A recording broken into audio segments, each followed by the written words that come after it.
everyone, and welcome back to the Davis Manor. I'm Brittany, and today I have a really fun video for you. My friend Kristen over at Harvest and Holly and I thought that we would do a little collab and talk about what our fall and Halloween plans are this year. So after you watch this video, be sure to go check her channel out. I'll have it linked in the description box. Okay, so I have my list of items that I want to talk about here on my phone, so if I'm looking down, that's why. But without further ado, let's go ahead and get into this fall and Halloween planning and list that I have that I want to do for the 2025 season. First things first, to no one's surprise, Halloween hunting, obviously. And it's not that I'm on the hunt for anything specifically. Sort of the items that I'm looking for usually every year, especially now that my collection has grown and grown, I really don't want to splurge too much on just any and everything. I do like Halloween and spooky busts. I have a full collection of busts that I have collected over the years, and I think the collection would look really good if I had more.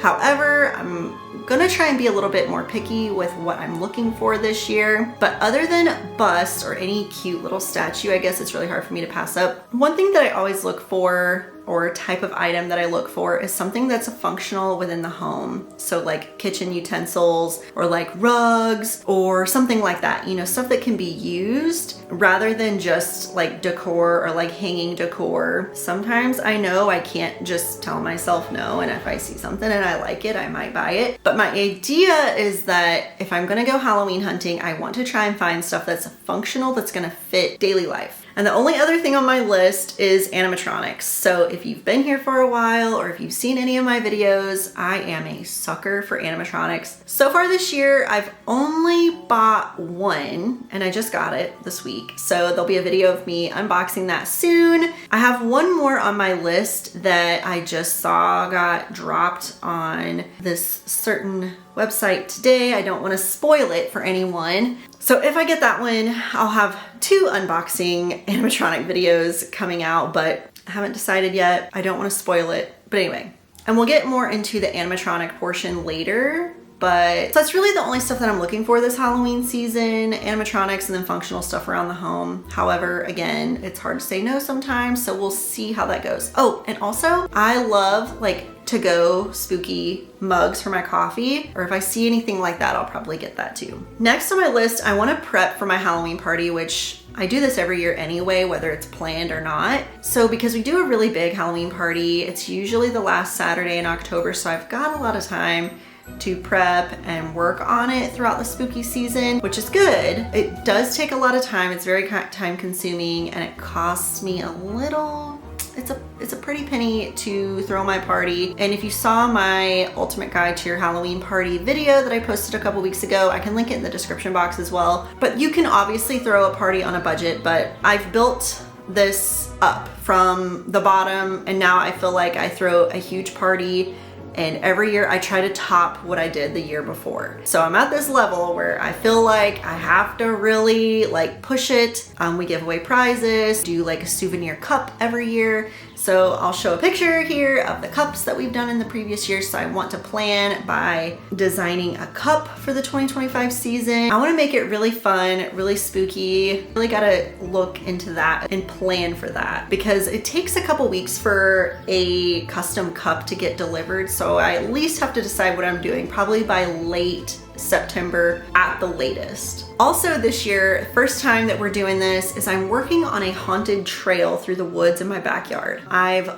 only gotten a little bit of it done, and right now, since it's spring, things are blooming, you know, things are sprouting out of the ground, so it's getting really difficult. I should have really done this when it was in the dead of winter, but I waited too long, so I don't know if I'm gonna get it finished this year. That doesn't mean that I can't work on it, and then if I can't create this haunted trail this year, I always have next year. And since I got it started, I kind of got the groundwork already in place, so I know where I'm going and I know what my idea is. But I might have to wait till winter to continue. I'll put eyes on it this weekend and see if there's any chance that I can get it done this year. But from the looks of it from out here, it's pretty grown over already. So I have a lot of work to do, but that is on my list of items to do. Because wouldn't it just be fun to have like a little haunted trail for your Halloween party? Guests can go through your haunted house in your basement.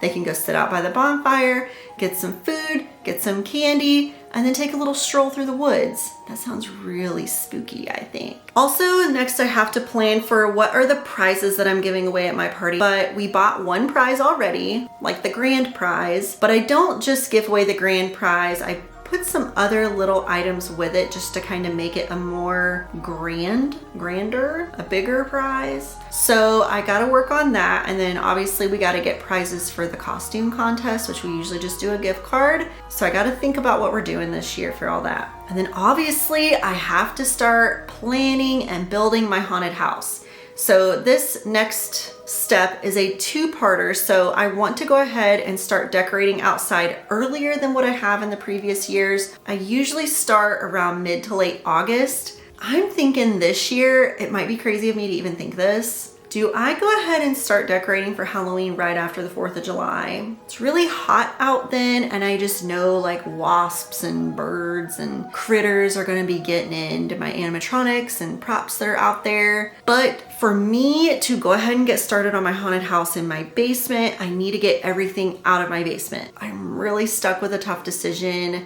think I wanna go ahead and start decorating outside in July, or at least haul everything to the backyard to clear out my basement, and then maybe in August move it to the front yard. It's just a tough situation because if I leave it in the backyard, the hill, it's like kind of a slope. It's not like super steep where I could put it, but I don't want anything falling over and getting damaged. So it's just something to think about. I don't know.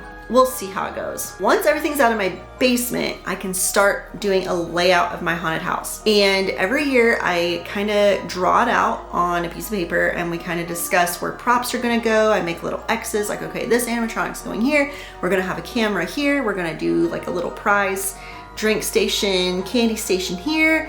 Then like we're gonna do this in this room. Like we do a whole walk through on paper. Then whenever we clean out the basement, we mop, sweep, clean everything up, and then we lay down like painter's tape to where the walls are gonna go. So in the basement, we have to really look like where the ceiling is. If there's piping or if there's something there, we have to kind of wiggle our way around how the walls can go on the ceiling, because we use this poly plastic sheet stuff, and so it's not like an actual wall, it's just like a fake wall. So we really have to plan around where all that can go, where it can stay up safely. Then I'll put tape along the floor about where it's gonna go so we can do like a practice walkthrough of the haunted house. So it's really like a 3 or 4 part process of getting the haunted house built. And I can put some videos in the description box of my previous haunted houses that we've built in the last 2 or 3 years. I do a little bit of a tutorial on how we do it and kind of a bit of a walkthrough of building it and all this stuff. So if you're interested in seeing that, I'll put all that in the description box as well. And like I said, there's some new animatronics that I've got up my sleeve. So I gotta figure out what would be the best theme or display to put those in my haunted house. So there's a lot of thinking and planning that goes into this. But also I gotta plan and think about whenever I do my outdoor decor, because we usually have our guests park kind of in the grass, like they pull in off the driveway and they just park like in a row, like they're pulling into a parking spot. So I have to be careful of where I put decorations in the front yard, because I don't want to interfere with where guests will park and I don't want anything to get damaged. So I usually map out the front yard of where all my animatronics or props and displays gonna go. Now we have a pretty big front yard, so it's a lot to fill. So I try to make it where it's functional, where people can park, but everything can be seen. And then also the backyard where our bonfire is. So there's a lot of thinking, there's a lot of planning, there's a lot of drawing coming from my end, because we have so much stuff and just throwing it out there it would never work. So you have to do a lot of thinking and planning. So anyway, all of that is what I'm planning on doing for my Halloween party, which planning for my Halloween party is probably 95% of what I plan for all year long. It just takes so long. It takes so much time and effort putting it together. But I love doing it, and that's probably the number one thing. I gotta get this party ready, and it takes months to plan. Okay, so this year, next on the list, I want to DIY some more decor. And I say this every year and I never get around to it because I'm so busy, but I'm telling myself today, this year is the year I'm going to be DIYing some more decor. Gonna save money from purchasing new decor. I can go to some thrift stores, antique malls, and try to curate something that is going to be unique, cheaply, and just special because I made it. Or at least I hope it's special. I hope I don't absolutely blow it, but I probably will, and that's okay. It's a learning process, but anyway, I have this on my list. I want to DIY some stuff, and I will show some pictures here.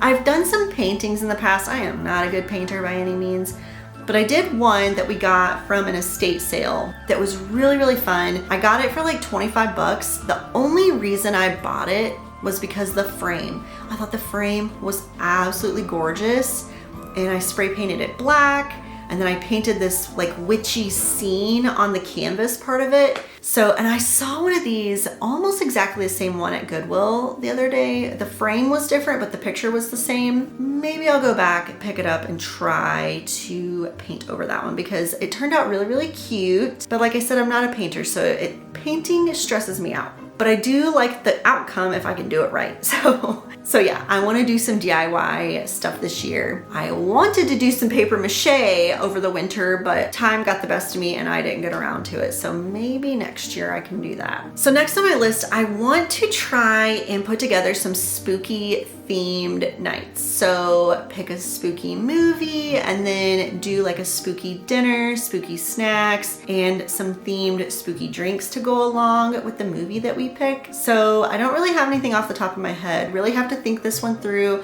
but I think that would be really fun to do something for me and my husband, or like with some of our close friends or family to come over and we do some themed movie nights. And we can do this either indoors or we have our back patio. We have like an outdoor screen out there, so we could do it inside, outside, depending on the weather. Lots of spooky snacks. I just think that sounds really cozy and really fun. Next, I wanted to talk about my fall bucket list. Obviously, I want to go to some haunted houses. I mentioned in some previous videos, we have one haunted house here that I'm obsessed with. It's a really interesting haunted house. I'd never seen one like this before. So you go in, you know, like a normal haunted house, you wait, and then they put you on like a school bus and they take you for this crazy school bus ride through the woods. I mean, like limbs are smacking the bus. Like the bus is this big, the trail is this big, so it's like barely fitting. It's just the wildest ride. So it's so fun. I look forward to it every year. There's a huge bonfire outside. They sell like hot chocolate. It's just so much fun. And then obviously I want to go to some other haunted houses, but that one is one of my favorites, and especially in the last few years. I want to go to a pumpkin patch, although I am trying to grow my own pumpkins. I just planted some and I bought some more seeds that I'm going to get out this weekend. I hope I'm going to have a ton of pumpkins, but if not, I will at least be going to a pumpkin patch this year because that is one of my favorite things to do in the early fall. It's sunny, it's breezy, it's beautiful. I love looking at all the flowers, walking through the corn maze, picking some pumpkins, taking them home, carving them, setting them on my porch, the whole thing. I love that so much. It's one of my favorite things to do in the fall season. It's just so cozy and feels so nostalgic. Oh, I love it. It's one of my favorite things to do in the Halloween and fall season. Next, I want to bake some fall goods, and I have on my list to bake either a apple pie or a pumpkin pie. And I used to make my own crust, which I might try and do it again. I'm not saying I'm the best at making a pie crust, but I feel like it just feels more at home if you make the whole crust. It's a lot more time consuming, but I think I'm gonna try it again. And I've made some apple pies in the past that turned out so good. I've never made a homemade pumpkin pie, but I think I'm gonna try it this year. But yeah, so I'm gonna bake some fall treats, pumpkin and apple pie, probably some like pumpkin loaves or like pumpkin cakes or something. Like all the pumpkin, all the apple, I'll take anything. I know some people probably won't agree with this, but fall season is football season for me and my husband. We love watching football, so I want to do some tailgate parties or at least just hanging out on the patio, watching football outside, having a couple drinks with the bonfire. That just sounds so fun, so relaxing. Just wearing something cozy, snuggling up with a blanket, and watching your favorite team. Go Vols. I also want to make some apple cider. I make apple cider, I think it's usually like once or twice every season. Oh my gosh. For one, the way it makes your house smell is top notch. It's just so cozy, so warming. I love it. Just throw on a fall movie and then just make some homemade apple cider. The house has never smelled more heavenly. Wear some cozy socks,